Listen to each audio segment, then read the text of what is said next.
it's going to be something that has to be accounted for. Yeah, now we are moving into Champions Select. This is, of course, the final game of Day 3. Lyon Gaming on the blue side, Saigon Jokers on the red. Already in the thick of bans here as Nidalee and Lucian getting banned out by Lyon Gaming. Kindred on the opposite side, so once again, a little bit of priority coming in on that jungle. Wow, a Lucian ban into the bottom lane. That's kind of telling us is that maybe the best AD carry in the IWCI? I think so. I think Kalista and Lucian definitely have shown that. Lucian, if you're a brute force AD carry, Kalista, if you're more of that finesse player, Celebrity showing that his brute force playstyle is quite effective. I think it's, terrifying, and it's good that they're giving that respect where necessary. And once again, teams, adapting their pick ban strategies, less worried now about international meta, more worried about the individual strengths of their opponents. Poppy now seeing a ban as well on the side of Lyon Gaming. Don't want to give that one over either. Yeah, so pretty strong picks actually just taken away here from Lyon Gaming. Maybe not the most meta bans, but I agree with the sentiment that you just, at some point, you have to bite the bullet and say, we're not even, whilst we are playing in the current meta, we're playing against this team right now. And this team plays Poppy and Lucian incredibly well, and we don't want to have to deal with that. Yeah, of course, Graves still up and available. We've seen a lot of priority placed on jungler, although that was not the case for Isserus last game. And we'll have to see if they opt to go for the Graves here on this side. But once again, Maokai remaining the first pick priority, even with Trundle still up and available. I find that very odd.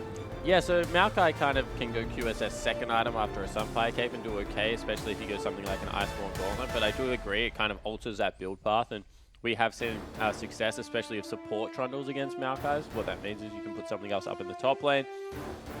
Maokai still has to kind of go for the weird itemization, and it's only because of a support pickup. So see whether that is the way it works out. Jinky with actually a Gragas. I think that might actually maybe be Rose pick up in the top lane, but we'll continue to evaluate as the game goes on. And the luxury Saigon Jokers, I was critical of them in earlier games for their pick ban phase, but now with potentially a double flex, Trundle going sometimes top lane more often than not support these days, and Grags, of course, flexing between the jungle and top lane quite evenly in his picks.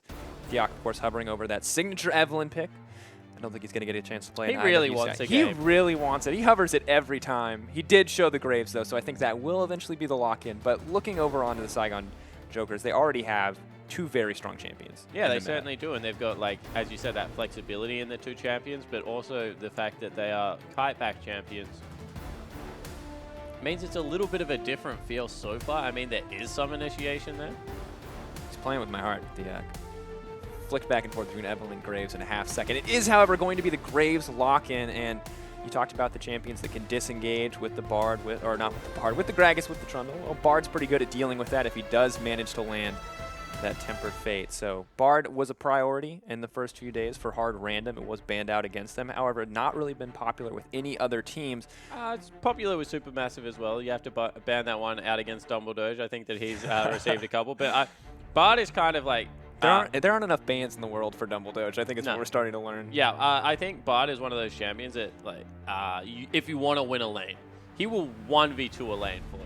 You can go Ezreal Bard, and in my opinion, it's still a winning lane against a lot of the lanes just because of how the chimes work and the damage and he has on auto attacks and one of the strongest level 1s in the game too, and we've seen a lot of teams try to extend those level 1s. If Bard is roaming into your jungle to try to interrupt your jungle pathing, if it's that top lane jungle kind of synergy, you have to be scared because Cosmic Binding, the auto attacks from the Meeps, as a support at level 1, he dishes out so much damage. And also creates jungle pathing for cool ganks to come in, right? So you also have to play differently as a duo because all of a sudden areas that you would normally push up into are no longer safe because Bard can take people in behind your turrets and do all crazy things, especially if it is an aggressive jungler like a Grave. So I like the pick up here, and it shows that the Lyon Gaming not willing to fall behind in another 2v2 scenario.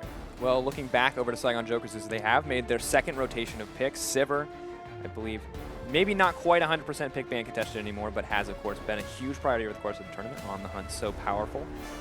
And more interestingly, we are going to see the Gnar coming out here in the top lane. Old school counter to Maokai, not one that's been quite as popular this year, and kind of a hard one to execute on. Definitely not in the LCS region. Still sees a lot of play in the LPL.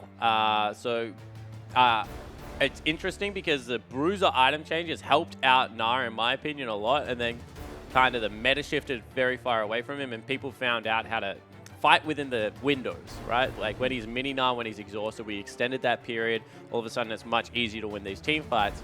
However, if you ever do get that big Mega-Nar into the crunch, into the wallop, well, he has a lot of lockdown CC. We look at the final compositions here too. You're going up against a Caitlyn and a Azir, and it may come down to that moment, to that one crucial Gnar ultimate, because I mean, this is something I think Monty first said when Gnar was getting popular in Korea, but late game, it doesn't matter. Gnar hits 5 people and all, you win the game. So however late you go, Gnar can always single-handedly win you a team fight, and Lyon Gaming are going to have to respect that. Yeah, and I 100% echo that sentiment, especially if it has something like a LeBlanc and a Sivir in the team composition that are just going to waste an AOE team fight. Oh, a TF actually going to be the final swap over. This is a really interesting choice. TF, Sivir, not normally a pairing we see together, but going to be brought out here by the Saigon Jokers. Maybe a comfort pick here into the Azir match. So they have a great 1-3-1. Gnar is going to win a split push battle. He's going to go Black Cleaver. He's going to go into something like Sterix, and he's going to have a lot of pressure to put down onto the Maokai. All of a sudden, you have Twisted Fate. He's going to go into the bottom lane.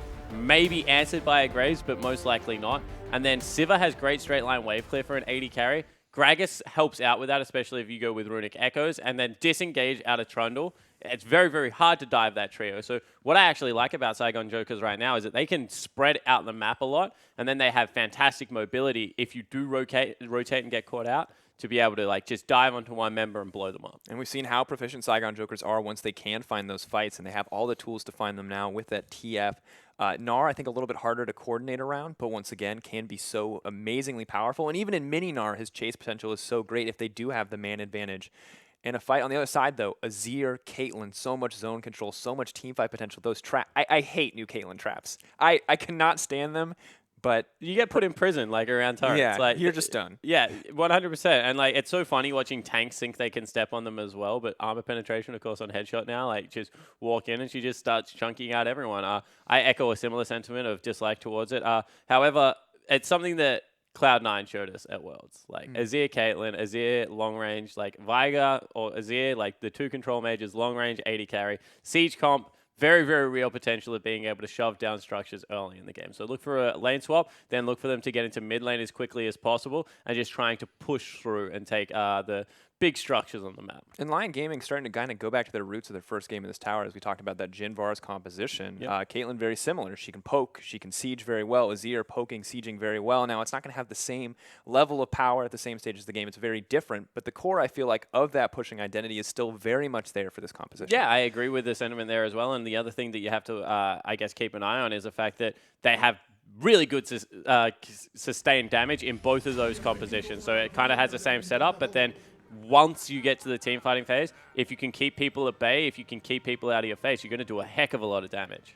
Yeah, of course, here we are, ladies and gentlemen, in the final game of the day. Lions Gaming moving out of the base, setting up a little bit of vision, trading back and forth here with their opponents on the red side, the Saigon Jokers, which are all just going to back out, looking like a relatively safe start overall as the junglers meet traditionally in the pixel brush on the top side. And so we'll have to watch whether standard lanes do get initiated here. Looks like a lane swap on the side of Lyon. We already saw that bumped into Maokai and was able to chunk him out a lot at level 1. That will continue throughout the latter stages of the game. So it looks like successful lane swap achieved. And Lyon Gaming not going to get bullied in a similar fashion to as what they were earlier in the day. And they also obviously have the Graves pick here for Theox. We're going to have to see what he can do with this as an option. Also, once again, our eyes have to be on the bottom lane. Seiya has this poke pick. They have this Bard for playmaking potential, but they are going up against what we are calling one of the strongest bot lanes, if not the strongest bot lane here in the IWCI. Maybe not the strongest support, but this duo is absolutely incredible when it comes to fighting 2v2. Yeah, I completely agree. And see whether they're able to utilize that to get themselves an advantage. Jurel heading down here. He's a little bit... So the thing about Maokai, because you take saplings at level 1, you're a little bit prone of being engaged onto. So you see that he just throws it and runs away straight away. Like, he's terrified, but actually sticking around at the turret as a hard push comes in. No, he will leave. Okay, good. I was going to say, I'm waiting for someone to try and replicate the AP Nasus theory with Maokai. Just take like a couple of points into your saplings and just sit in the lane and just throw. He's doing it. So just throw trees at the creep wave. Try and thin it out. Yep. catch what you can. Yep. The poke damage not going to be too relevant, but picking up farm, picking up experience, and that's really all you can expect in these lane swap scenarios. Trundle getting a little passive-aggressive there with the pillar, or full-on aggressive in this case, and not going to get anything in that exchange. So this is interesting. If he goes down there and gets dove, I'm going to say that this is a very poor decision. He hasn't got any vision right now of what is a Mega Knight, like, strolling towards his turret. However, if he doesn't get dove and kill, and instead he's just thinned the wave a little bit and grabbed himself, what, an extra 4 creep score? 100% worthwhile. Yeah, and he is backing off here, so maybe, you know, has the foresight to know that he will get doven out as the Gnar, the Sivir, and the Trundle start to set their sights on this tower. Gragas moving in as well, just 100% making sure that there is no hope for this Maokai to contest here.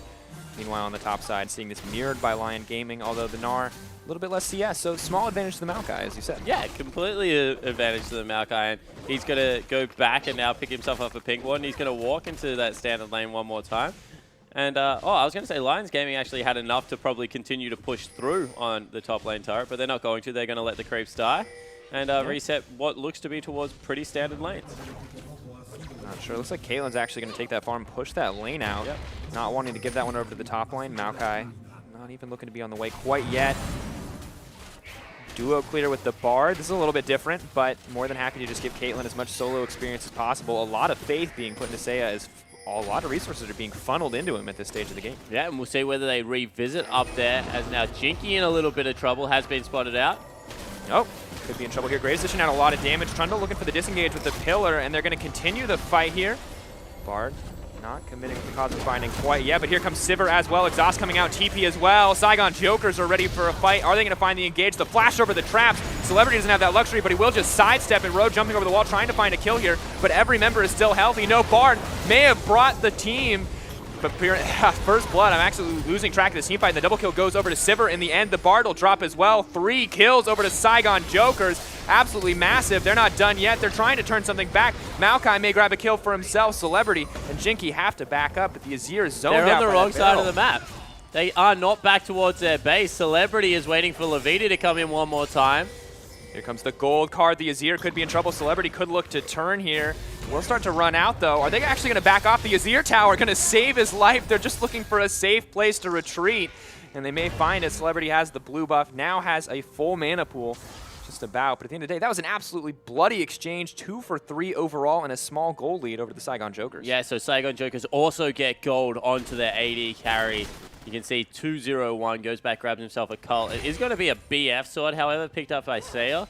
So you feel like he will continue to shove down these structures. So successful in getting the lane swap. That was a ballsy move from Saigon to fight, because they had to actually teleport row up, and that had the window for a lot of things to go wrong. But once again, they put themselves in a situation that no other team would, but then they out-execute the other squad. Yep, brave strategy, bold execution, and it works out for them. Lions Gaming, you know, doing pretty well with the pressure and the advantage that they have in the form of that BF sword on Caitlyn. Now setting their sights on the Dragon. Caitlyn setting her sights on the bottom tower, but Gragas and Gnar should be more than enough to defend this one, at least this early in the game. So we'll see whether they put any further of a collapse in. That's a lot of mana gone from the Bard. Needs to go get some chimes for himself, get that stack and back up.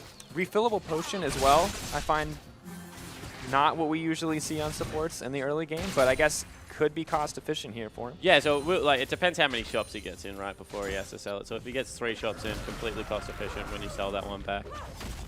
So something that I experimented a little bit with. You can't get it as your first item. Like, definitely can't be a starting item. You need the 3 potions, but after your first shop, especially if you feel like you're going to be trading a lot, it's something you can pick up. And wow, he's back at it. Chiral once again getting aggressive here to stay under this tower. Only 2 members here on the top side, as they did spot Gragas just earlier, although Gragas now moving over. Chiral once again getting his cheeky to get as much farm, but he is behind the Gnar now, 11-20. Gnar looks like he has to concede this tower, as Seiya just does far too much damage to this turret. May not be able to take it on this wave quite yet, but Celebrity is going to grab this one on the top side, almost guaranteed, as Maokai is backing off here. Yeah, so finally, both top laners just back away, give up, I guess, the impossible defenses. End of the day, though, turret trade's even. It's 2-2 in the turret score, and despite Lyon Gaming getting that dragon, they're still going to be 1K behind, only 7 minutes into the game. on the back of that aggressive teamfight execution coming in from the Saigon Jokers just earlier. And that's what we expect. Like, aggression is the name of the game right now. Goes back, grabs himself a Sheen as well in the mid lane for Labita, so he's going to look to make the plays. And this is something that, once again, we see a lot in the LCK region, but against Azir, pick something that is either double teleport or something like a Twist of Fate, open up the map in this regard, and then make the plays where Azir isn't, because it's very hard to push into him. However, the problem is you feel like Lyon Gaming is probably going to now go into Azir's lane, help shove it up, and try and use Caitlyn and Azir to chip down Twisted Fate's turret. So, and Twisted Fate could be in trouble. Stun card coming out, but Azir's hungry for blood. He's going to have to flash to safety on that one, but Jinky's ready for a fight. The cast kicking him back into the team, and Theok overstayed his welcome as Ro's going to grab that one. Trundle with a quick bite onto the Bard to warn him to stay out of this one, and at the end of the day, a 1-for-0 for Saigon Jokers. And no flash expended there out of Theok. He didn't have the reaction speed to be able to get it down before he got knocked back into the team with Cask. And I guess that's the difference between a level 5 jungler and a level 6, as Jinky comes up absolutely massive. Yeah, the reaction speed changes greatly at level 6, I've heard. Definitely. Celebrity now pushing in on the bottom side. And I mean, great execution once again for Saigon Jokers. They turn a potentially losing situation into a win for them because, you know, Jinky is exactly where he needs to be. I blanked on his name for a second. I was going to call him Jockey. I didn't want to do that. That would have been great. I think we should call him Jockey from now on. I got you back. Seiya now continuing the trend of pushing forward. That's that damage you were talking about. Trundle's not even going to block it. Oh, what a mistake. And the kill goes over to Lions Gaming. What a huge play out of Seiya. We've been talking him up all tournament long. He's had some rough games, but showing that the mechanics definitely on point with this Caitlyn. And now they march in. They're going to be able to chip out the mid lane turret. Celebrity trying to come here to get a little bit of a defense. On the hunt burn. They're ready for another fight. Jinky, no flash body slam quite yet, but there's the Gnar on the backside. Seiya not going to get smacked into the wall. Great flash to make it to safety, but not enough. Wallop comes in. The house going to get dropped. Gnar going to be pushed out on the back half, but the fight keeps going. Bard trying to make it to safety. Emperor's Divide going to slow the advance of the enemy team, but here comes the Destiny, and it's Bard's fate to die as Saigon Jokers pick up yet another kill. Yeah, so once again, it's a 2-for-2 trade. But Saigon Jokers, like, over the extended period, but Saigon Jokers lost their mid laner at the start of it, like, before any of it even happened. So he flies back in, cleans it up. Aggressive play out of Celebrity to ensure that mid lane turret survived. They didn't have the wave clear. They're all very, very short range, so they don't want to challenge Caitlyn in that regard. But Caitlyn's still in the item power trough until she gets towards the 2-3 item mark, and Siva able to utilize that utility in her kit to take her down. And this is absolutely crazy from both sides because I feel like the game has been accelerated so much. Caitlyn taking down all these early turrets has forced the game to the next stage. TF is already in a different lane, pushing out, already moving into that 1-3-1. We're 10 minutes in. Yeah, exactly right. You know, that's what Caitlyn wanted to be able to do at the start of this game because she wants to skip the laning phase as much as possible. However, if they're able to continually... Oh, could look for another opportunity here. Cosmic Binding's going to land. If they're able to continue to hard engage in this mid lane onto what is a siege comp, that's always been the counter to siege, is that hard engage. It will be good news for the Saigon Jokers. And of course, the Gnar was a big question mark in the picks and bans, but Ro, you know, with good rage management and a good flank in the last of that fight, Caitlyn did have to flash the ultimate, but at the end of the day, it still meant the kill. And Ro appears to know what he's doing here. Very important to be a master of that rage management to make the most out of the Gnar pick. Yeah, completely agree. And you're going to see that he starts split pushing a little bit quicker than what Jirul does as well as this game progresses. So probably more inherent map pressure going to come out of the Gnar as he goes towards what is a Black Cleaver versus something that will be like a Frozen Heart or an Iceborne Gauntlet. Magical Journey. Oh, they're both going to take this one. Although I'm not sure if he's actually going to be able to catch the Bard. It's kind of like chasing a Singe, a little bit less damage, equally fruitless. Yeah. Still very frustrating. One of those things you just never want to do. The Magical Journey is really never magical if you're the one chasing the Bard. No, definitely not. Conceptually, though, Bard's really cool. I like that, dude. Very interesting champion. Very much, as you said, changes the way you play the game. Whether it's in laning phase where he opens up different gank paths, whether it's respecting the Tempered Fate, or, you know, locking turrets out of fights when you want to make a dive. But, you know, very interesting mechanics on the champion, and, you know, played very well so far. Oh no, but that's not what you want to do. That time the Magical Journey was very magical for the Saigon Jokers, as they're going to grab this support for free. Maybe the Maokai instead. Bard making it to safety, but the sacrificial lamb or sacrificial tree in this case goes down. Bard dropping as well. Theak next on the list. Saigon Joker's absolutely dominating, and Lions Gaming losing hope. But here comes Seiya, the carry that they needed. Will get the boomerang to snag the kill. End of the day, it's still the 1 for 3 though, as Saigon Jokers push it up to a 4K gold lead. They look dominant, and once again, it's the decisiveness out of the Saigon Jokers. Sure, Bard face checks that brush with a magical journey, but straight away they pull the trigger and continue to dive deep. Levita's Twisted Fate has looked pretty good this game. I think it is starting to take over the tournament. 3-1-4 now. And the thing that I absolutely love from his Twisted Fate is that he's not using Destiny to get into the fight. He is moving where he needs to be ahead of time, and then when someone gets away, when someone escapes and they're low, he's able to follow up on the initial fight with that Destiny. And now Saigon Jokers are able to follow up with, on top of all their other advantages, with their first dragon of the game. And it always looks like he's a little further than he needs to be, but that's because he wants to cut off escape routes and make sure that people aren't able to get out of him. The most frustrating feeling is when you teleport on top of someone and then like the gate, walk away. Yeah, then they just walk away. Oh, I'm okay. Yeah. So, of course. Very nice use, showing he's a master of that and has got a very similar build to what Swiffer did. 20% cooldown reduction already means that Destiny up all that more often. Interesting, of course, once again, we're seeing priority on the Runaan's Hurricane for these more mid-late scaling 80 carries. We saw it on the Jinx from INTZ, now seeing it on the Caitlyn from Seiya. Yeah, so generally you get flat AD out of something like a BF and a pickaxe. This time it's just a BF. Then you go into your Hurricane or your Zeal item, whatever it so shall be. Would also be interested to see whether he goes Rapid Fire Cannon after it. Build that we see a little bit more popular, or whether he does go towards the Last Whisper item, as I believe we saw the Jinx do in the INTZ game. Yeah, very early Last Whispers. We've seen it a couple times. On the Varus in the mid lane in the last game. Diaco getting aggressive here. Not going to find an opportunity to go in. It looks like they got their sights on this tower as 5 members of Lion Gaming's collapsed. TF still in the bottom lane. They're trying to disengage. They are going to force that creep wave out and stop the pressure coming in from Lions Gaming. But one more time, we go towards a 1-3-1 with both teleports available. And they're just trying to wave clear in this mid lane. I said that Gragas is going to be able to help out. That time it was with his barrel, but probably should have just been... Yep, here we go. So this is all you expect out of them. Try and hold and allow the 1-3-1 to take effect. Although now, nah, starting to collapse. Yeah, coming in, but he does not have any rage here. He's only going to have the boomerang to poke out, picking it up again. Not going to be able to commit onto this one quite yet, but Lions Gaming still not grabbing the tower as TF continues to face Maokai on the bottom side of the map. Burn engage on the hunt. Here comes Theok, or here comes Sivir rather, as Theok's going to get burned down. Destiny coming in as well. Maokai hoping to cancel this one out. Looks like he's been successful so far to interrupt it, but it may cost him his own life. The TF is just too strong. No, maybe we'll turn this one around. Lots of damage going on down onto the TF, and the Maokai just too tanky at this stage of the game, but an absolute bloodbath here in the mid lane as Graves goes down. Gnar hungry for blood though. Instant ult, the Tempered Fate too late to save the day, and the Critiche more than enough to pick up the Bard on the back half. And the Saigon Jokers look unstoppable right now. They're 5,000 gold up in 15 minutes.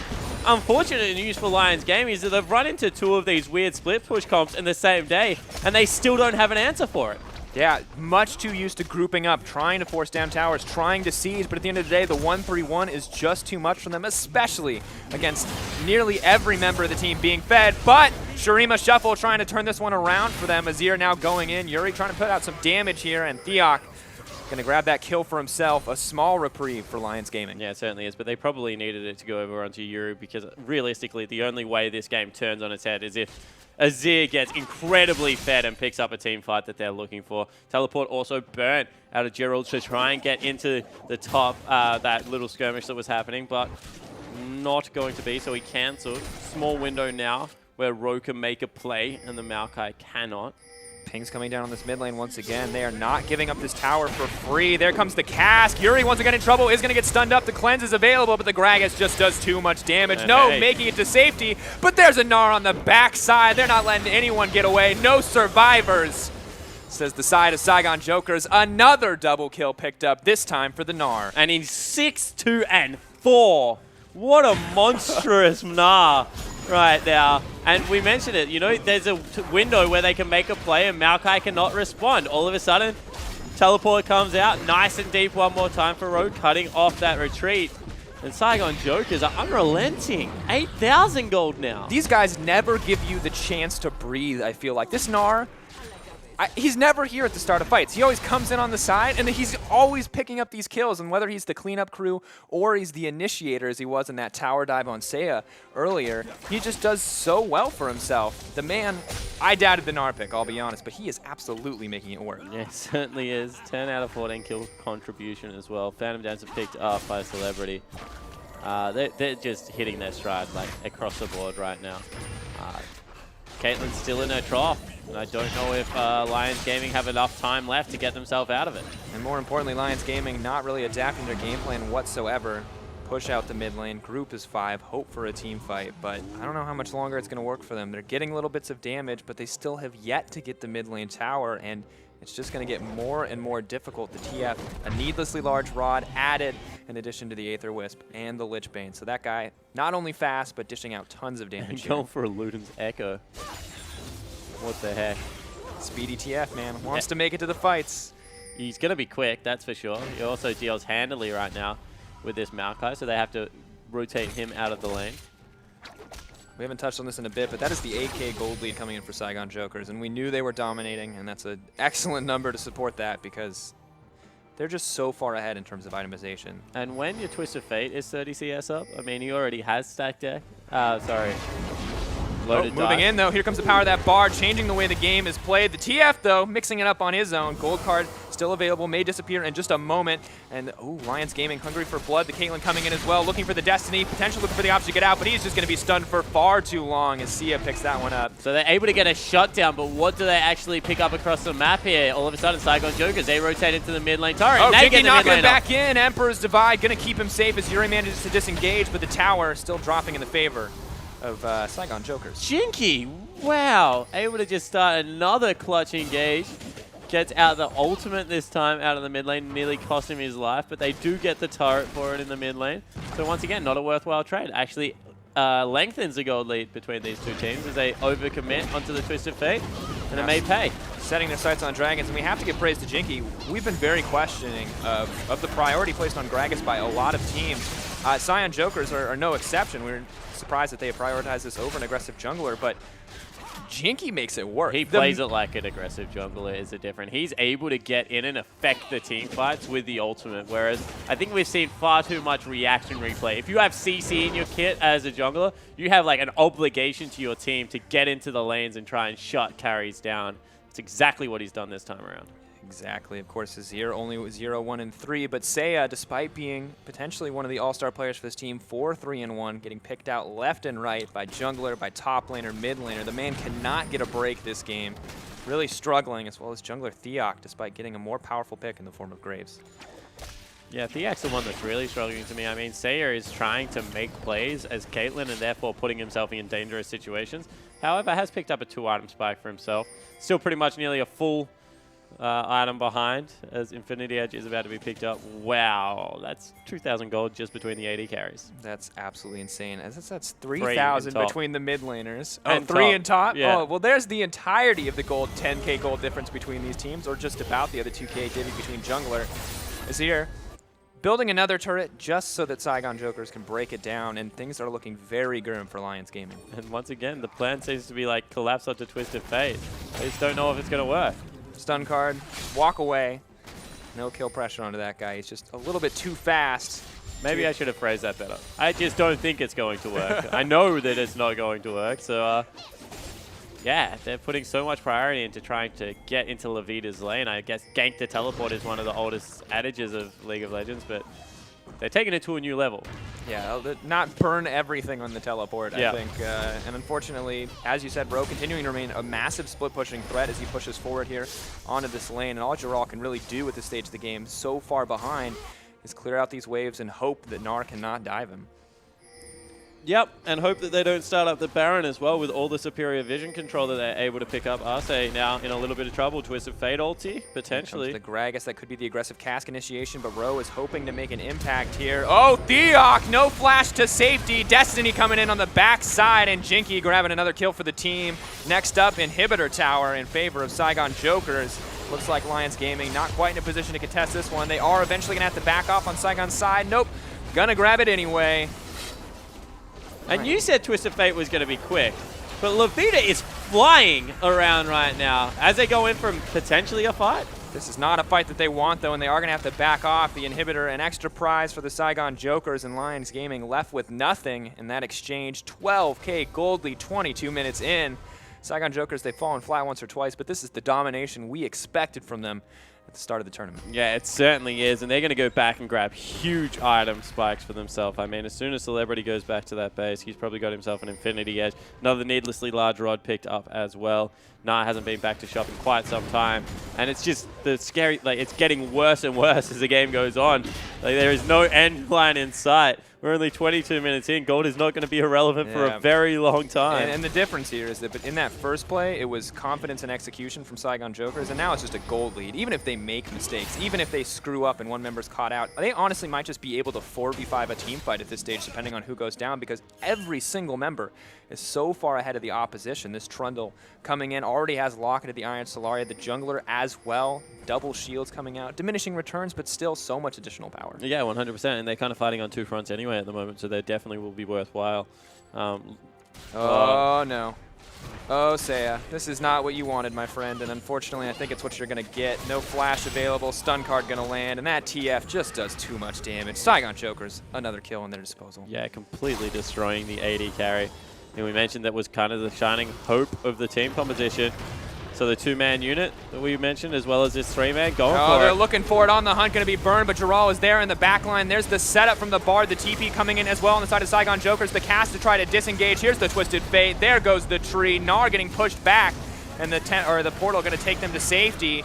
Bard getting dropped, 3 getting dropped. LoVODs doing so much damage. The double kill for Sivir. This could even be the game for the Saigon Jokers as they look to push in for the win. Yeah, it certainly looks to be the case, and what a whitewash. Complete shutout. Saigon going early, but Saigon Jokers respond, and they will end out the game for day 4-1.